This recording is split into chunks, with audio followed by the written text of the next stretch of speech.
একটি বিজ্ঞাপনের শুটিং করতে আমি আমার পরিচালক স্যারের সাথে কক্সবাজার গিয়েছিলাম। যখন স্যারের সাথে আমি হোটেলে গিয়ে উঠলাম, তখন স্যার আমার কাছে আবেদন করল আমাকে তার সাথে থাকতে হবে। আমি বললাম, ঠিক আছে স্যার, সমস্যা নাই। তারপর প্রথম দিন রাতে আমি যখন স্যারের সাথে থাকতে যাই, স্যার আমার সরলতার সুযোগ নিয়ে আমার সাথে যা করল তা শুনলে বন্ধুরা তোমাদের বন্দুক দাঁড়িয়ে যাবে। বন্ধুরা, আজকের গল্পটি অনেক ইন্টারেস্টিং। পুরো গল্পটি শোনার অনুরোধ রইল। তবে গল্পটি শুরু করার পূর্বে বন্ধুরা, তোমাদের নিকট আমার বিশেষ অনুরোধ, তোমরা অবশ্যই আমার চ্যানেলটি সাবস্ক্রাইব করে আমাকে সাপোর্ট করবা। হ্যালো বন্ধুরা, আমি রোমেলা আক্তার রিমকি।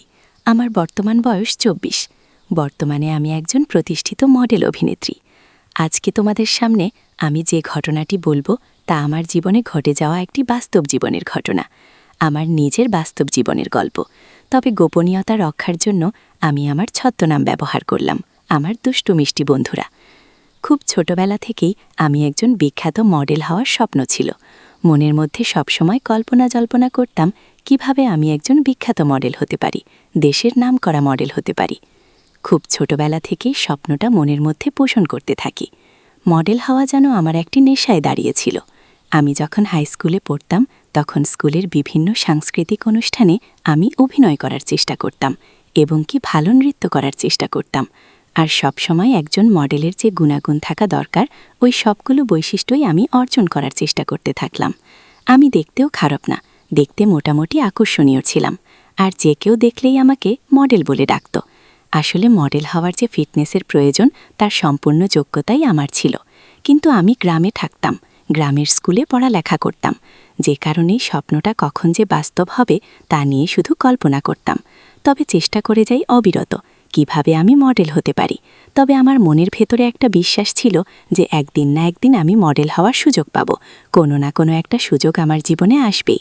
আমি যখন ক্লাস 9-এ পড়ি, তখন থেকেই আমি খুব বেশি চেষ্টা করতেছি এবং বিভিন্ন জায়গায় যোগাযোগ করার চেষ্টা করতেছি আমার আত্মীয় স্বজন যারা আছে সবার সাথে। কারণ আমার জীবনের সবচেয়ে বড় স্বপ্নই হলো দেশের নামকরা একজন প্রতিষ্ঠিত মডেল হওয়া।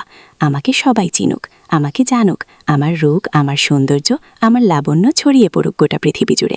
আর সেই স্বপ্ন নিয়েই আমি অনুসন্ধান করতে থাকি কিভাবে ভালো কোনো মিডিয়াতে গিয়ে আমি আমার যোগ্যতা এবং অভিজ্ঞতা সবকিছু কাজে লাগিয়ে কিভাবে আমি একজন মডেল হতে পারি। আমি এসএসসি পরীক্ষা দেওয়ার পর বাবা আমাকে বলল, রোমেলা, তুই ঢাকা যা, তোর বোনের বাসা থেকে বেড়ায় আগা। বাবার কথা অনুযায়ী আমি ঢাকায় চলে গেলাম। বোনের বাসায় বসে বসে টিভি দেখছিলাম আর মনে মনে চিন্তা করছিলাম কিভাবে আমি মডেল হতে পারি। হঠাৎ আমার চোখের সামনে টেবিলের উপর একটি পত্রিকা দেখতে পেলাম। পত্রিকার পাতা উল্টাতে উল্টাতেই হঠাৎ আমার চোখে পড়ল একটি বিজ্ঞাপন, আর সেই বিজ্ঞাপনে লেখা মডেল আবশ্যক। বিজ্ঞাপনটা দেখেই মনটা ভালো হয়ে গেল। মনে মনে ভাবলাম, এই বুঝি জীবনের স্বপ্ন পূরণের সুযোগ পেয়ে গেলাম, মডেল হওয়ার সুযোগ পেয়ে গেলাম। বিজ্ঞাপনটি আমি খুব ভালোভাবে মনোযোগ সহকারে পড়লাম। বিজ্ঞাপনের যত প্রকাশ ক্রাইটেরিয়া বা শর্ত আছে, সবগুলোই মনে হচ্ছে আমার আছে। আমার শারীরিক ফিটনেস, গঠন এবং শিক্ষাগত যোগ্যতা, চেহারা, সৌন্দর্য, কথাবার্তার দৃষ্টিভঙ্গি, কণ্ঠ এবং সর্বশেষে আমি পরিশ্রমেও বটে। তার মানে বিজ্ঞাপনের সকল ক্রাইটেরিয়া অনুযায়ী আমি সেই মডেল হওয়ার যোগ্য। তারপর বিজ্ঞাপনে দেওয়া নাম্বার অনুযায়ী আমি ফোন করে বিষয়টা বোঝার চেষ্টা করলাম। ওই নাম্বারে ফোন দিলে একটি মেয়ে ফোন রিসিভ করে বলল, "কী নাম আপনার?" আমি বললাম, রোমেলা। তারপর জিজ্ঞেস করল, "বাড়ি কোথায়?" আমি বললাম, টাঙ্গাইল। তারপর জিজ্ঞেস করল, "আপনি কি একজন মডেল হিসেবে কাজ করতে আগ্রহী?" আমি বললাম, "জি ম্যাডাম, আমার অনেক দিনের ইচ্ছা, আমার অনেক দিনের স্বপ্ন একজন মডেল হব।"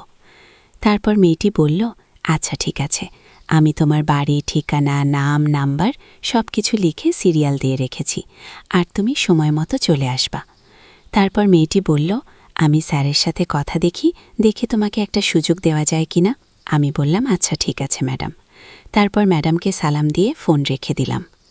দেখতে দেখতে আমার সেই মডেল এজেন্সিতে যাওয়ার দিন এসে গেল। মডেল এজেন্সিতে গিয়ে দেখি আমার মতো আরও অনেকেই বসে আছে। আমিও গেস্ট রুমে বসে রইলাম। আমরা আনুমানিক প্রায় 10 থেকে 12 জন ছিলাম। তবে তাদের মধ্যে মনে হচ্ছে আমি সবচেয়ে বেশি ফিটনেস। আর কেন জানি মনে হচ্ছে আমি সেখানে মডেল হিসেবে চান্স পেয়ে যাব। আর তারা দেশের নামকরা মডেল এজেন্সি। একবার যদি এখানে চান্স পেয়ে যাই তাহলে আমার জীবনের মোড় ঘুরে যাবে, আমার স্বপ্ন সত্যি হতে যাবে। তাই আমি ভাবলাম যে করেই হোক আমি স্যারকে রাজি করাতে হবে। এই মডেল এজেন্সিতে যেভাবে হোক অভিনয় করার সুযোগ পেতে হবে। এতে যদি আমার টাকা পয়সা বা আরও অন্যান্য কিছু আমাকে দিতে হয় তাতেও আমি রাজি। এক কথায় যে কোনো কিছুর মূল্যে আমি একজন প্রতিষ্ঠিত নামকরা মডেল হতে চাই। গেস্টরুমে বসে মনের মধ্যে এসব চিন্তা ঘুরপাক খাচ্ছিল। হঠাৎ আমার নাম আসলো। আমি স্যারের দরজায় গিয়ে স্যারকে সালাম দিলাম। স্যার আমার সালামের উত্তর দিল। আমি বললাম, স্যার আসতে পারি? স্যার বলল, জি আসুন। তারপর আমি ভিতরে প্রবেশ করলাম। তারপর স্যারকে বললাম, স্যার বসতে পারি? স্যার বলল, জি বসুন। তারপর স্যার আমাকে জিজ্ঞেস করল, তোমার নাম কি? আমি বললাম, আমার নাম রোমেলা। স্যার আমাকে বলল, বাহ, খুব সুন্দর, খুব মিষ্টি নাম তো তোমার। পড়ালেখা কতটুকু করেছ? আমি বললাম, স্যার এসএসসি পরীক্ষা দিয়েছি এবছর। স্যার বলল, ভালো। তো তুমি অভিনয় কেমন পারো? এর আগে তোমার কি আর কোনো অভিনয় করার অভিজ্ঞতা আছে? আমি বললাম, স্যার আমি এর আগে কোনো মডেলিং এজেন্সিতে অভিনয় করিনি, কিন্তু আমার শিক্ষা জীবনে আমি হাই স্কুলে বিভিন্ন সংস্কৃতি অনুষ্ঠানে নৃত্য পরিবেশন করতাম এবং বিভিন্ন শিক্ষামূলক নাটক বা বিভিন্ন অনুষ্ঠানে বেশ ভালো অভিনয়ের পারফর্ম করেছি। সেক্ষেত্রে আমি যতটুকু ভাবলাম আপনি যদি আমাকে একটু সুযোগ দেন তাহলে আমি আমার সর্বোচ্চ দিয়ে চেষ্টা করব। স্যার বলল, আমি তোমার কথা বুঝতে পেরেছি, কিন্তু অভিজ্ঞতা হলে ভালো হতো। আচ্ছা ঠিক আছে, তুমি কি আমাকে এখন এই মুহূর্তে একটা অভিনয় করে দেখাতে পারবা? আমি বললাম, স্যার অবশ্যই পারব, তবে আপনি আমাকে বলে দেন আমি কোন ধরনের অভিনয় করব। তখন স্যার আমাকে একটি ডায়লগ শিখিয়ে দিয়ে বলল, এই ডায়লগ অনুযায়ী তুমি একটু অভিনয় করো। তারপর আমি স্যারের দেখানো ডায়লগ অনুযায়ী অভিনয় করতে শুরু করলাম। অভিনয় শেষে স্যার আমাকে বলল, বাহ, খুব সুন্দর হয়েছে। তোমার অভিনয় দেখি আমি অনেক খুশি হয়েছি। ঠিক আছে, তুমি আগামীকালকে চলে আসবা। আগামীকালকে তোমার প্রথম রিহার্সাল। আমি বললাম, আচ্ছা ঠিক আছে স্যার, আমি আগামীকালকে ঠিক সকাল 10টায় চলে আসব। তারপর স্যারের কথা অনুযায়ী সেদিন প্রথম রিহার্সাল, অর্থাৎ প্রথম স্যার আমাকে কিছু অভিনয়ের কলাকৌশল শেখাবে, এজন্য খুব আনন্দে খুব সুন্দর করে সেজেগুজে একেবারে নিজেকে আকর্ষণীয়ভাবে তৈরি করলাম। তারপর স্যার যে রুমে আমাকে রিহার্সাল দেওয়াবে সেই রুমে গিয়ে আমি বসে স্যারের জন্য অপেক্ষা করতে শুরু করলাম। কিছুক্ষণ পর স্যার রিহার্সাল দেওয়ার জন্য স্যার এখানে আসলো, অর্থাৎ আমাকে যেখানে রিহার্সাল দিতে হবে সেই রুমে। আর বাইরের লোক কেউ নাই সেখানে, শুধু স্যার আর আমি একা। তখন স্যার আমাকে বলল, রোমেলা, যদি তুমি একজন নামকরা মডেল হতে চাও তাহলে অবশ্যই অবশ্যই তোমার মধ্যে বেশ কিছু গুণাগুণ থাকতে হবে। তার মধ্যে সবচেয়ে বড় গুণটা যেটা, সেটা হচ্ছে অভিনয় করতে গিয়ে কখনো আনইজি ফিল করতে পারবে না। সবসময় মনটাকে উদাস উদাস রাখবে, তাহলে দেখবে অভিনয় অটোমেটিক চলে আসবে তোমার ভেতর থেকে এবং তুমি ভালো পারফর্ম করতে পারবে। আমি বললাম, আচ্ছা ঠিক আছে স্যার, ধন্যবাদ। স্যার বলল, ওয়েলকাম। তারপর স্যার বলল, চলো তাহলে রিহার্সাল শুরু করি। আমি বললাম, ওকে স্যার। তারপর স্যার আমাকে বিভিন্ন দৃষ্টিভঙ্গিতে অভিনয় শেখাতে শুরু করল। আমিও স্যারকে অনুসরণ করতে শুরু করলাম। কিন্তু মাঝে মধ্যে অভিনয় শেখাতে গিয়ে স্যার আমার সাথে কেমন জানি আচরণ করে। মাঝে মাঝে খুব বাজেভাবে স্যার আমাকে অভিনয় শেখাতা। আমিও স্যারের তালে তাল দিতে শুরু করলাম, কারণ বিখ্যাত মডেল অভিনেত্রী হওয়া ছিল আমার সারা জীবনের স্বপ্ন। তাই আমি এইসব ব্যাপার কিচ্ছু মনে করলাম। এইভাবে স্যারের সাথে আমি প্রায় 1 বছর অভিনয় শিখলাম। স্যারের সাথে 1 বছর অভিনয় শিখতে গিয়ে আমি একেবারে স্যারের সাথে ফ্রি হয়ে গেলাম। স্যারের যে কোনো বিষয়ে আমার সাথে শেয়ার করতাম, আমিও স্যারের সাথে শেয়ার করতাম। এক কথায় স্যার আর আমার মধ্যে একটা বন্ধুত্ব সম্পর্ক তৈরি হয়ে গেল এবং বিভিন্ন সময় অভিনয় করতে গিয়ে তার আর আমার সাথে অনেক ভিন্ন রকম কিছু হতো। তখন আমি যদি উল্টা দিকে যাইতাম তাহলে স্যারের মন খারাপ করত। মনে মনে ভাবলাম, বিখ্যাত মডেল অভিনেত্রী হতে হলে স্যারকে এরকম সুযোগ সুবিধা দিতে হবে। মনে হয় এটাই নিয়ম, এটা ছাড়া সম্ভব না। কারণ স্যারকে খুশি না করলে স্যার আমাকে কখনো কোনো সুযোগ সুবিধা দেবে না। তারপরেও যতটুকু পারতাম স্যারকে খুশি করার চেষ্টা করতাম। প্রায় 1 বছর পর স্যার আমাকে বলল, রোমেলা, তোমার জন্য একটা অফার এসেছে। তুমি কি সেই অফারে কাজ করতে রাজি আছো? আমি বললাম, স্যার, কি অফার? স্যার বলল, রোমেলা, একটা নামকরা কোম্পানির মডেলের কাজ পেয়েছি। আমি চাচ্ছি সেই মডেলের কাজটা তোমাকে দিয়ে করাবো। আর এই জন্য তোমাকে একটা শর্ত পূরণ করতে হবে। তুমি কি রাজি?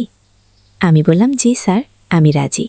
এজন্য স্যার আমাকে যে কোনো শর্ত আপনি বলবেন সেই শর্ত পূরণ করতে রাজি। স্যার আমার উত্তর শুনে খুব খুশি হল।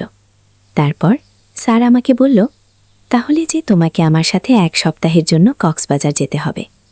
সেখানে বিজ্ঞাপনের লোকেশনটা খুব ভালো করে ট্র্যাক করতে হবে এবং তোমাকে জায়গায় জায়গায় ঘুরে দেখাতে হবে এবং কিছু কলাকৌশল শেখাতে হবে যে কিভাবে বিজ্ঞাপনের শ্যুট করা হবে।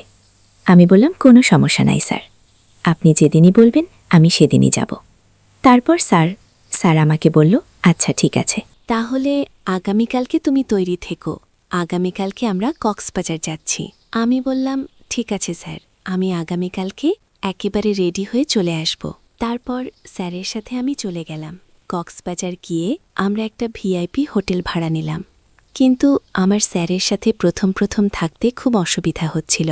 আর তাছাড়া স্যারের সাথে তো আমার অনেক দিনের সম্পর্ক, একেবারেই ফ্রি, যে কারণে তেমন বেশি একটা ভয় ছিল না। কিন্তু স্যার আমার সাথে যে একেবারে এতটা খারাপই করবে সেটা আমার স্বপ্নের বাহিরে ছিল। যদিও একসাথে একই রুমে একই বেডে, কিন্তু মনের মধ্যে বিশ্বাসটা ছিল অনেক। এছাড়া স্যার আমাকে যাই করুক না কেন অন্ততপক্ষে আমার সাথে খারাপই করবে না। কিন্তু সেই বিশ্বাসটা ভেঙে গেল সেদিন স্যারের সাথে থাকার পর। স্যার আর আমি রাত্রে একই বেডে শুয়েছিলাম। হঠাৎ করে আমি অনুভব করলাম কেউ যেন আমার সাথে ভিন্ন রকম কিছু করার চেষ্টা করছে। তখন আমি আধঘুম অবস্থায় আছি, বাট ঘুম থেকে উঠে দেখি স্যার আমার বিভিন্নভাবে নিয়ন্ত্রণ করার চেষ্টা করছে এবং আমাকে ইশারায় বিভিন্ন দিক বোঝানোর চেষ্টা করছে। আমি তখন অসহায়ের মতো হয়ে গেলাম। নিরুপায় হয়ে জীবনের স্বপ্ন পূরণ করতে গিয়ে জীবনের শ্রেষ্ঠ সম্পদ বিলিয়ে দিলাম স্যারের হাতে। স্যার তার সমস্ত ইমেজ দিয়ে আমার সবকিছু সেদিন নিজের ইচ্ছামতো কেড়ে নিয়েছিলাম, যার বিনিময়ে আমি হতে পেরেছিলাম দেশের একজন নামকরা মডেল অভিনেত্রী। পরিশেষে আমি তোমাদেরকে বলবো বন্ধুরা, জীবনে চলার পথে, জীবন এগিয়ে নিয়ে যাওয়ার পথে বিভিন্ন বাধার সম্মুখীন হতে হয়। আমার জীবনে এরকম ধরনের বাধার সম্মুখীন হয়েছিলাম। কিন্তু দুঃখের ব্যাপার হলো বন্ধুরা, আমিও এরকম ধরনের বাধার সম্মুখীন হয়েছিলাম, কিন্তু তাতে আমি বাঁচতে পারি নাই। সেটা আমার ব্যর্থতা বন্ধুরা। তোমরা কখনো অতিরিক্ত আবেগী হয়ো না, কারণ এই আবেগে আমার জীবনটাকে শেষ করে দিয়েছে। তোমরা অবশ্যই সব সময় তোমাদের নিজেদেরকে সংযত করার চেষ্টা করবে। আমার মতো অতিরিক্ত আবেগে, অতিরিক্ত আকাঙ্ক্ষার ফলে তোমরা তোমাদের শ্রেষ্ঠ সম্পদ হারিও না। অবশেষে তোমাদের স্বামী এবং তোমাদের আত্মীয়স্বজন সকলের কাছেই জবাবদিহিতা করতে হয়। আর সবচেয়ে বড় কথা হচ্ছে, তোমার যে একটা পিউরিটি ভাব সেটা থাকে না। অর্থাৎ এক কথায়, তোমরা নিজের আপনজন ছাড়া নিজের সম্ভ্রম দিয়ে কাউকে বিশ্বাস করো না। তাহলে নিশ্চিতভাবে ধরে নিবে যে তোমাদের সবকিছুই হারাতে হবে, যা একটা নারীর শ্রেষ্ঠ সম্পদ। বন্ধুরা, আজকে এই পর্যন্তই। ভিডিওটি ভালো লাগলে একটি লাইক দিয়ে চ্যানেলটি সাবস্ক্রাইব করে আমাকে সাপোর্ট করবা। পরিশেষে তোমাদের সুস্বাস্থ্য কামনা করি। ভিডিওটি দেখার জন্য তোমাদের সকলকে অসংখ্য ধন্যবাদ।